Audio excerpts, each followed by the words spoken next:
Have you ever considered the complex interplay of power and transformation in ancient mythology? It seems that even the gods and goddesses were not immune to change. Let's delve into the fascinating story of Isis, a goddess from ancient Egyptian mythology, and her journey from terrible power to nurturing motherhood. In the beginning, Isis was a dominant figure, searching for her lost husband Osiris. During her journey, she became the nurse of Astarte, the queen of Babylon.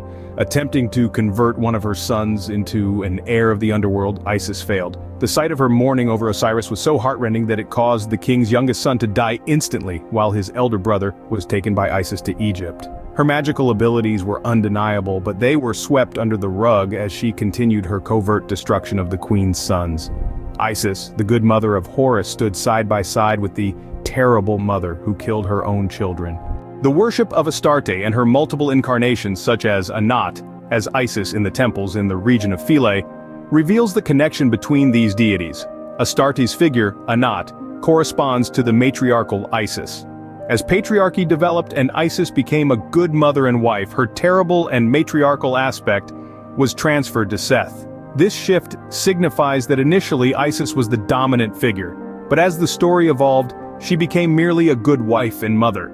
Her destructive nature was transferred to Seth, shifting the destructive trait from the female to the male entity.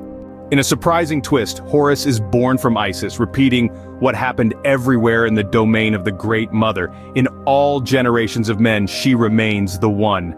We see the primary terrifying side of Isis when she resurrects the castrated Osiris after Seth kills him. From then on, castration and sacrifice are no longer Isis's duties but Seth's, even though the result is the same. A noteworthy detail is that Isis becomes pregnant with Horus from the dead Osiris, a symbolism also present in the story of Bada, where his wife becomes pregnant by a piece of wood that flew from Bada's tree.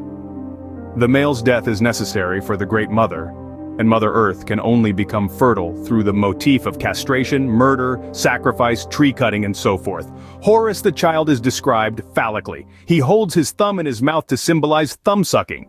In some cases, he is the center, a curly-haired flower, also carrying the cornucopia and the horn of plenty. He symbolizes the young son, and his importance is phallic. The fact that the Babylonian queen was identified with the cow and that Isis turned into a cow completes the picture of the transformation of the mother to the positive mother. We find the same thing with another great mother figure, Hathor, who appears as a hippopotamus and a cow. The hippopotamus was initially sacred to Seth, but after overcoming the terrible mother in the form of the hippopotamus, she turns into the good mother, the cow.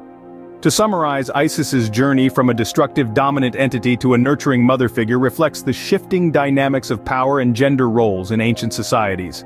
These transformations, mirrored in the myths and symbols of the time, provide us with a fascinating glimpse into the cultural evolution of these civilizations. The terrible aspect of the Great Mother is pushed into the subconscious, and the nurturing, positive aspect comes to the fore, reflecting the shift from matriarchy to patriarchy.